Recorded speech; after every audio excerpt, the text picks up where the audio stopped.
Good morning student. STVP online classes में आपका स्वागत है। जैसा कि आप जानते हैं कि लॉकडाउन के दौरान सभी स्कूल बंद हैं, इसलिए हम ऑनलाइन स्टडी आपको प्रोवाइड करवाएंगे। आज हम आपका फर्स्ट चैप्टर देखेंगे।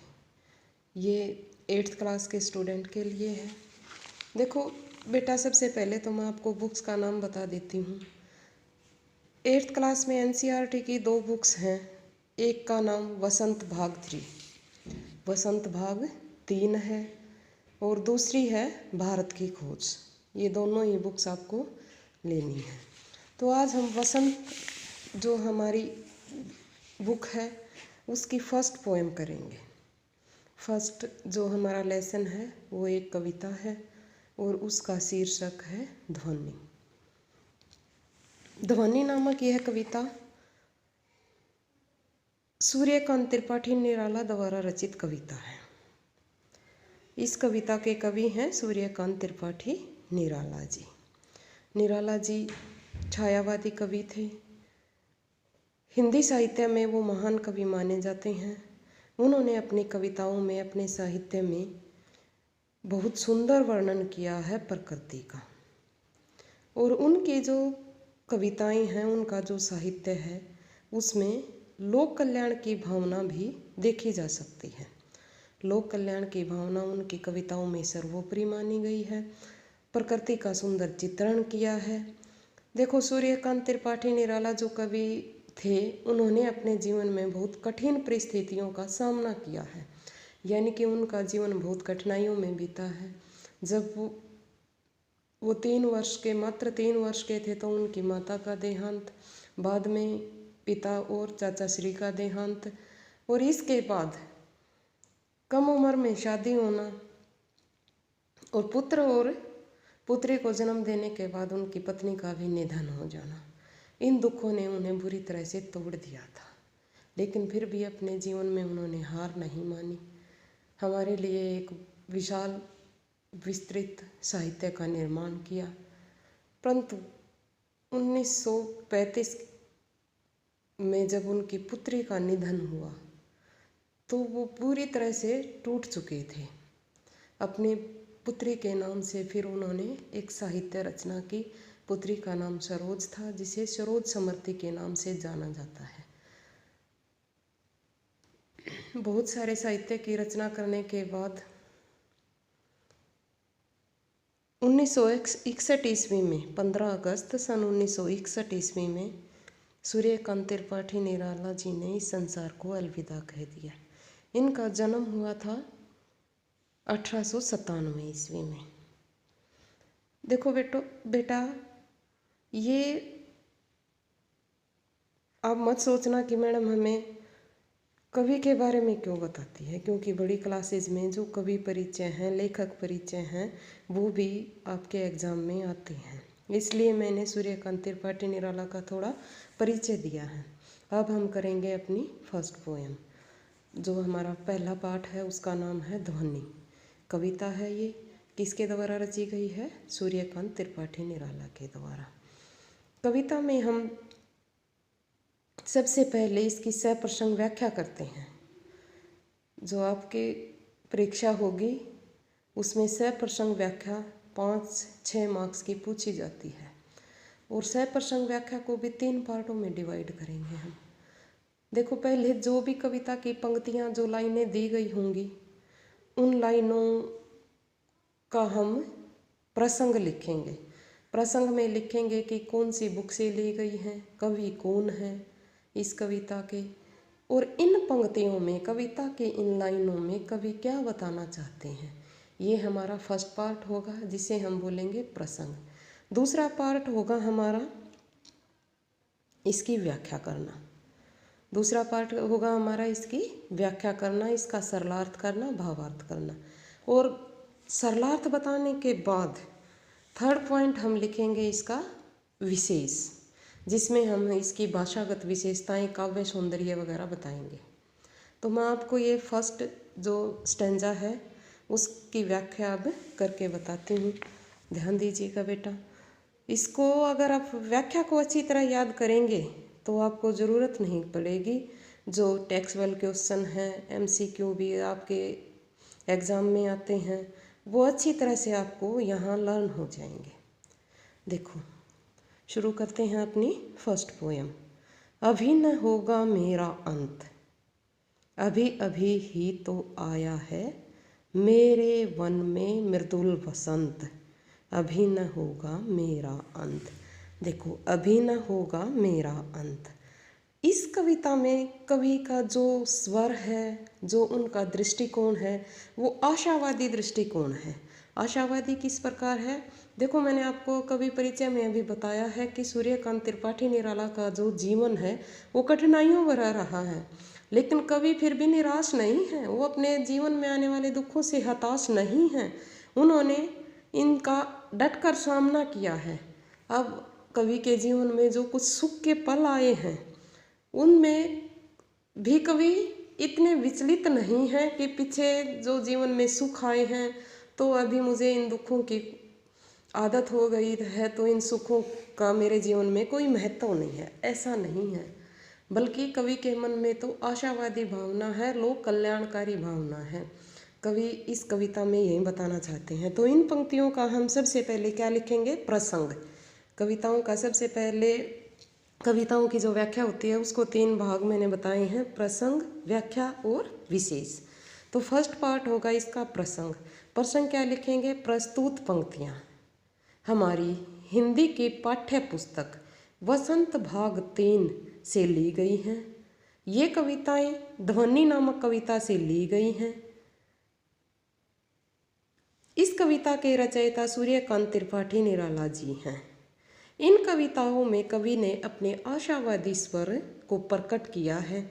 कवि का मानना है कि उसके जीवन में अभी अभी सुखों का आगमन हुआ है, इसलिए अभी उनका अंतकाल नहीं हो सकता है। ये हो गया हमारा प्रसंग। अब सेकंड हो गई हमारी व्याख्या। व्याख्या अब हम इन 4 लाइनों की करेंगे। अभी न होगा मेरा अंत। यहाँ पर कवि क्या बताना चाहते हैं? कवि का मानना है कि मेरे जीवन में बहुत दुख आए हैं, अभी अभी ही तो आया है मेरे वन में मृदुल वसंत। मृदुल का अर्थ होता है सुकुमार, कोमल, दयामय। कवि का मानना है कि मेरा जीवन है वो दुखों भरा रहा है, इसलिए मेरे जीवन में अभी अभी तो वसंत ऋतु की भांति सुखों का आगमन हुआ है। जिस प्रकार वसंत ऋतु को सबसे अच्छी ऋतु माना जाता है, चारों ओर जो वातावरण है वो खुशहाल हो जाता है, उसी प्रकार से मानव जीवन में भी सुखों के आने से जीवन खुशहाल हो जाता है। तो कवि का मानना है, उनका विश्वास है कि मेरे जो मृत्यु है वो अभी नहीं हो सकती, यह मेरा अंतिम समय, अंतकाल नहीं हो सकता, क्योंकि मेरे जीवन में तो अभी अभी मेरे वन रूपी जीवन में अभी अभी कोमल, सुकुमार, मृदुल, दयामय वसंत ऋतु का आगमन हुआ है। अर्थात मेरे दुखों भरे जीवन में अभी अभी तो सुख आए हैं, अभी न होगा मेरा अंत। इसलिए कवि को विश्वास है कि मेरा तो अभी अंत हो ही नहीं सकता है, यह काल मेरे मृत्यु का काल नहीं है, ये तो मेरे जीवन का सुखमय समय है जो अभी मेरे जीवन में आया है। अब हमने इसका प्रसंग किया, इन 4 पंक्तियों की हमने व्याख्या की। तो थर्ड पॉइंट मैंने इसका बताया था विशेष। विशेष में हम लिखेंगे कि कौन सी भाषा है, कैसी भाषा है। देखो, लगभग नई कविताएं जितने भी हैं खड़ी बोली का उसमें प्रयोग हुआ, तो फर्स्ट पॉइंट हम विशेष में बना देंगे खड़ी बोली है। फिर भाषा सरल सहज है, सेकंड पॉइंट हो गया भाषा सरल और सहज है। और थर्ड पॉइंट हमारा हो जाएगा तत्सम तद्भव शब्दावली है। तत्सम तद्भव का आपको पता ही होगा, आपने व्याकरण में पढ़ा होगा। तत्सम ऐसे शब्द जो संस्कृत भाषा से एज इट इज बिना किसी बदलाव के हिंदी में प्रयोग किए जाते हैं, वो तत्सम शब्द कहलाते हैं। जैसे नेत्र है, रात्रि है, ये तत्सम शब्द होते हैं। यहाँ पर मृदुल शब्द आया है, वो तत्सम शब्द है।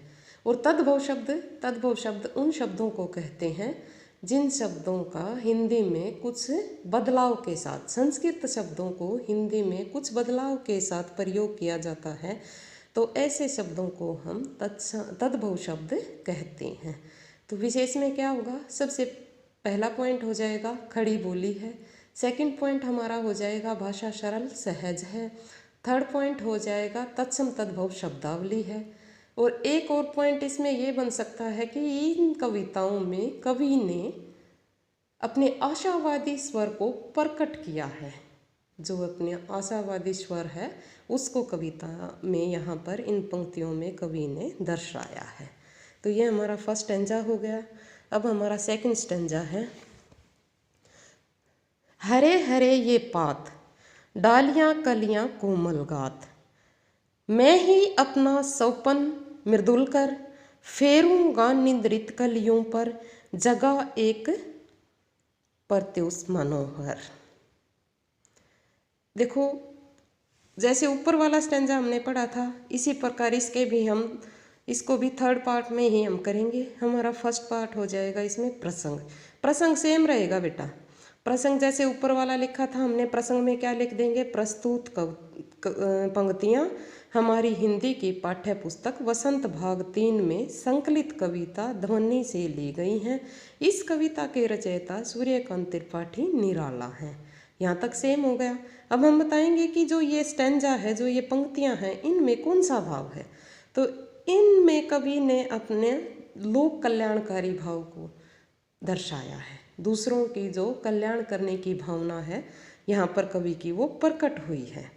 तो अब सेकंड पार्ट इसका हो जाएगा व्याख्या का। तो व्याख्या करें हम इसकी। हरे हरे ये पात, ध्यान दीजिएगा बेटा, देखो इसकी व्याख्या। हरे हरे ये पात, डालियाँ कलियाँ कोमल गात। यहाँ पर कवि ने क्या बताया है, यहाँ पर कवि ने बताया है वसंत ऋतु का वर्णन किया है। देखो, हिंदी साहित्य में जो वसंत ऋतु है उसको सुखमय जीवन के रूप में दर्शाया गया है। तो यहाँ पर भी कवि ने बताया है कि जिस प्रकार वसंत ऋतु में सारे पेड़ पौधे हरे भरे हो जाते हैं, नए पत्ते आ जाते हैं, नई नई डालियाँ कलियाँ आ जाती हैं, और उनका जो पेड़ पौधे हैं उनका शरीर बहुत कोमल लगने लग जाता है, उसी प्रकार जो मानव जीवन है उसमें भी जब सुखों का आगमन होता है तो वह वसंत ऋतु की भांति ही सुगंधित हो जाता है, महकने लग जाता है, यानी सुखी हो जाता है। मैं ही अपना सौपन मृदुल कर, फेरूंगा निंद्रित कलियों पर, जगा एक प्रत्युष मनोहर। यहाँ पर कवि ने लोक कल्याण की भावना को प्रदर्शित किया है। कवि कहते हैं कि मेरे जीवन में जो वसंत रूपी सुखों का आगमन हुआ है, उन सुखों को मैं केवल अकेला ही नहीं भोगूंगा, उन सुखों को तो मैं एक सौपन की तरह मानता हूँ। और ये जो कोमल सौपन है, इन कोमल सौपनों को मैं स्वयं ही नहीं भोगूंगा, बल्कि मैं इन सुखों को दूसरे लोगों के जीवन में भी उतारना चाहूँगा। अपने जो जीवन में आने वाले सुख हैं, उन सुखों से दूसरे लोगों के जीवन को भी मैं सुखमय बनाने का प्रयत्न करूँगा। फेरूंगा निंद्रित कलियों पर, निंद्रित कलियाँ जो सोई हुई सी कलियाँ होती हैं उनको मैं जगाने का प्रयास करूँगा, यानी कि जिन लोगों के जीवन में दुख ही दुख आए हैं उन्हें मैं सुख प्रदान करने की कोशिश करूँगा। जगा एक प्रत्युष मनोहर। यहाँ पर कवि ने अपने जन कल्याणकारी भावना को दर्शाते हुए कहा है कि इस प्रकार से कोमल डालियाँ रूपी जो प्रेरणाएं हैं, कोमल शरीर वाली जो कलियाँ होती हैं, आशाओं रूपी जो हमारे जीवन में अभी अभी फूटने वाले नए पत्ते और नवीन कलियाँ हैं, उनको मैं दूसरों के जीवन को सुखमय बनाने के लिए भी प्रयोग करूँगा। इस प्रकार यहाँ पर कवि ने क्या बताया है कि जो जीवन में उसके में जो सुख आए हैं, उन सुखों को वह अकेला ही नहीं भोगेगा, बल्कि उन सुखों के द्वारा वह दूसरे लोगों के जीवन को भी सुखमय बनाने का प्रयत्न करेगा। तो यहाँ पर कौन सी भावना प्रदर्शित हुई है, उनकी लोक कल्याणकारी भावना प्रदर्शित हुई है कि कवि न केवल अपने आप सुखी होना चाहते हैं, बल्कि वे समाज के सभी लोगों को, समाज के हर एक मनुष्य को वह सुखी देखना चाहते हैं। ये हमारी व्याख्या हो गई। और इसका व्याख्या का हमारा जो थर्ड पार्ट होगा हमारा विशेष। तो विशेष में सेम बातें आ जाएंगी बेटा। विशेष में हम फर्स्ट पॉइंट लिखेंगे खड़ी बोली का, यहाँ पर कवि ने प्रयोग किया है, भाषा सरल सहज है। थर्ड पॉइंट हो जाएगा हमारा तत्सम तद्भव शब्दावली है। इसके बाद फोर्थ पॉइंट हो जाएगा, इन पंक्तियों में कवि ने अपने जो लोक कल्याणकारी गुण हैं उनको प्रदर्शित किया है। लोक कल्याणकारी भावनाओं का यहाँ पर कवि ने प्रदर्शन किया है। इस प्रकार हमारे ये दोनों स्टेंजे कंप्लीट हुए। आपका होमवर्क है, इन दोनों को आप अच्छी तरह से पढ़ेंगे। Thank you and have a nice day.